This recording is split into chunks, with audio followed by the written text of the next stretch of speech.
আমি কিরকমভাবে বেঁচে আছি তুই এসে দেখে যা নিখিলেশ। এ কি মানুষ জন্ম, নাকি শেষ পুরোহিত কঙ্কালের পাশা খেলা? প্রতি সন্ধ্যাবেলা আমার বুকের মধ্যে হাওয়া ঘুরে ওঠে, হৃদয়কে অবহেলা করে রক্ত। আমি মানুষের পায়ের কাছে কুকুর হয়ে বসে থাকি, তার ভেতরের কুকুরটা দেখব বলে। আমি আক্রোশে হেসে উঠি না, আমি ছারপোকার পাশে ছারপোকা হয়ে হাঁটি, মশা হয়ে উড়ি একদল মশার সঙ্গে। খাঁটি অন্ধকারে স্ত্রীলোকের খুব মধ্যে ডুব দিয়ে দেখেছি, ও গাঁয়ে আমার কোনো ঘর বাড়ি নেই। আমি স্বপ্নের মধ্যে বাবুদে বাড়ির ছেলে সেজে গেছি রঙ্গালয়ে, পরাগের মতো ফুঁ দিয়ে উড়িয়েছে দৃশ্যলোক। ঘামে ছিল না এমন গন্ধক যাতে ক্রোধে জ্বলে উঠতে পারি। নিখিলেশ, তুই কি বলবি? আমি শোবার ঘরে নিজের দুই হাত পেরেকে বিঁধে দেখতে চেয়েছিলাম যিশুর কষ্ট খুব বেশি ছিল কিনা।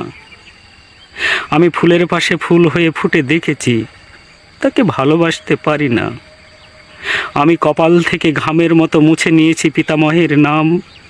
আমি শ্মশানে গিয়ে মরে যাবার বদলে মায়েরই ঘুমিয়ে পড়েছিলাম। নিখিলেশ, আমি এই রকমভাবে বেঁচে আছি। তোর সঙ্গে জীবন বদল করে আমার কোনো লাভ হলো না।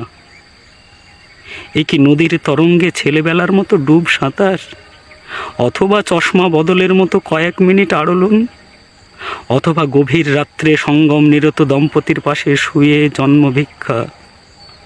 কেননা সময় নেই। আমার ঘরের দেওয়ালের চুন ভাঙা দাগটিও বড় প্রিয়। মৃত গাছটির পাশে উত্তরের হাওয়ায় কিছুটা মায়া লেগে আছে। ভুল নাম ভুল স্বপ্ন থেকে বাইরে এসে দেখি উই পোকায় খেয়ে গেছে চিঠির বান্ডিল। তবু অক্লেশে হলুদকে হলুদ বলে ডাকতে পারি।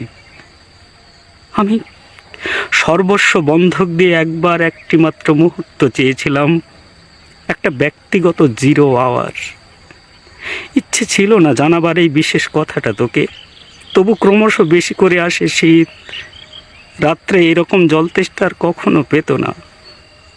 রোজ অন্ধকার হাতড়ে টের পায় 3টে ইঁদুর। ইঁদুর না মুশিক? তাহলে কি প্রতীক্ষায় আছে অদূরে সংস্কৃত শ্লোক?